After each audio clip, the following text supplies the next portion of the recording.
Here's another book from the Thimbleberry Stories by Cynthia Rylett. And this one is called Claudius Plants a Garden. Just to the east of Thimbleberry Lane lay Moon Meadow. The meadow was wide and flat and full of weeds and wildflowers, making it a perfect place for small snakes and butterflies. Nigel Chipmunk often walked over from Thimbleberry Lane to visit his good friends Claudius and Copper in the meadow. Claudius was a friendly brown garter snake with an impressive yellow stripe along his back. Copper was a swallowtail butterfly with profound gold and blue markings. Nigel considered them his two most decorative friends. One day, when he was feeling restless after finishing up the laundry and tidying the little blue cottage he loved so well, Nigel decided to take a trip over to Moon Meadow to see his friends. Being a thoughtful chipmunk, he looked for something to bring them. Out in his garden, the strawberries were plump and red, perfect for two fine hosts. Nigel put 3 berries into a small tin pail and set out east. One always knows when one has arrived at Moon Meadow, for it is where Thimbleberry Lane ends, or begins, depending on how one looks at it. Nigel walked along the lane until he was stopped by a tall shock of weeds, 3 feet high, and this, he knew, was the meadow's edge.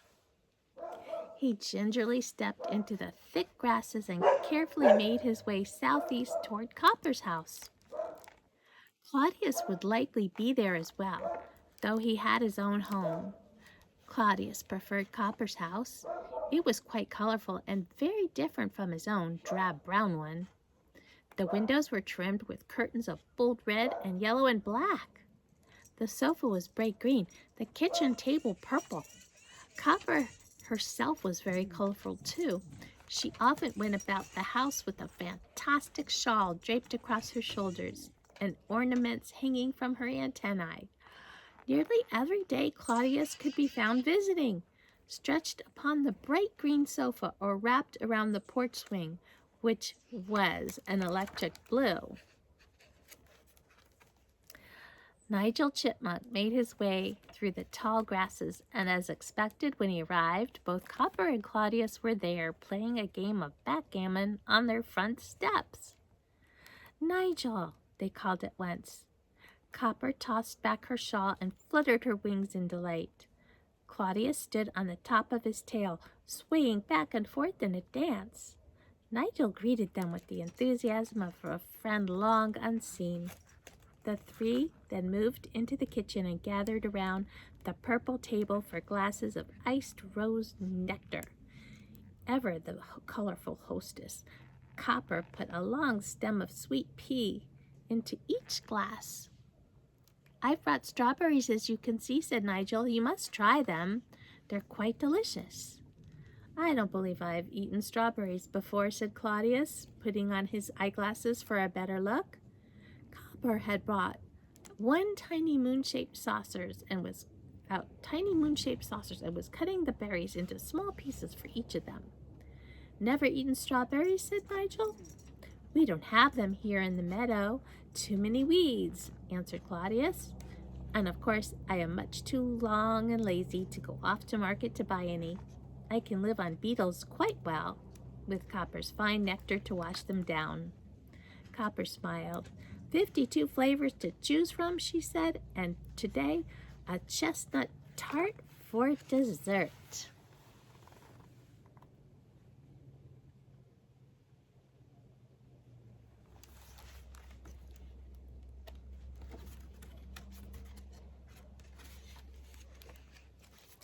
"Lovely," said Nigel. "Here, do try the strawberries, Claudius. I believe you'll like them." Pushing his eyeglasses to the top of his head, Claudius gracefully leaned over the saucer and delicately plucked a piece of strawberry with his teeth. He chewed a moment. Nigel waited. A slow, wide smile spread across the snake's face. "Oh my," he said smoothly. "Oh my, oh my, oh my." And he plucked another. Nigel, Claudius, and Copper had a lovely lunch of nectar, strawberries, and chestnut tart. Afterward, they sat in the parlor sipping hollyhock tea.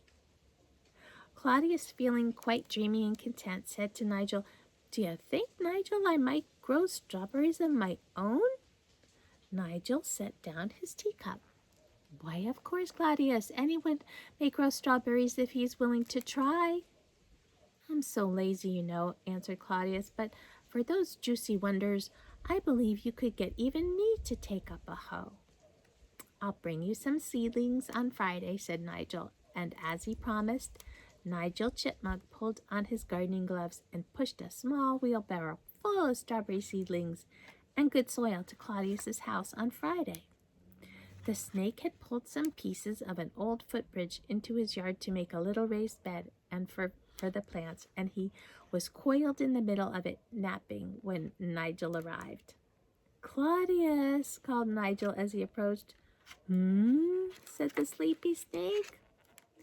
"I'm very proud of you, Claudius. You didn't make a strawberry bed. You did make a strawberry bed." "Bed is exactly the right word," said the yawning snake as he pulled himself up for work. "Let's get started," said Nigel, picking up a plant.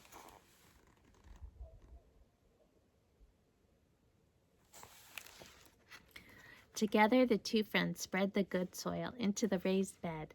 Then, as Nigel dug small holes, Claudius popped plants into them.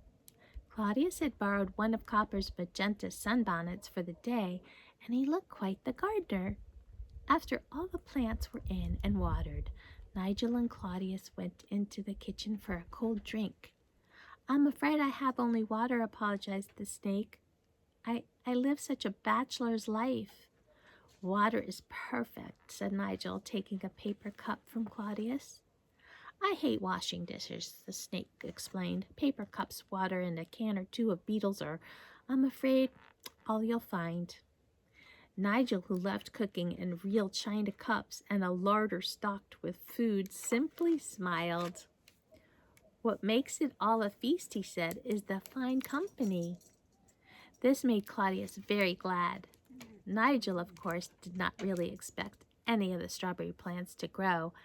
His long and lazy friend would probably neither weed nor water the garden. Nigel had helped Claudius plant the seedlings simply because the idea seemed to make the snake so happy. But Nigel had little hope of any ripe berries. Thus he was surprised and delighted when one evening Copper and Claudius appeared at his door carrying an enormous strawberry pie. "Picked the berries myself," Claudius said with a grin. Happily, Nigel spread his table with a sunflower cloth and his best china saucers, and the three had a luxurious strawberry feast. Claudius took credit for the tasty strawberries all through the meal. Then finally, with tea, he laughingly admitted that really his garden had failed and he'd bought the strawberries at the market. "But I did pick them off the produce shelf myself," the snake said proudly. Nigel pretended to be surprised at the joke and pleased with Claudius's silly trick. But in truth, Nigel had known all along, for earlier he had eaten a 3-cent sticker off one of the berries, but he never told. That's what friends are for.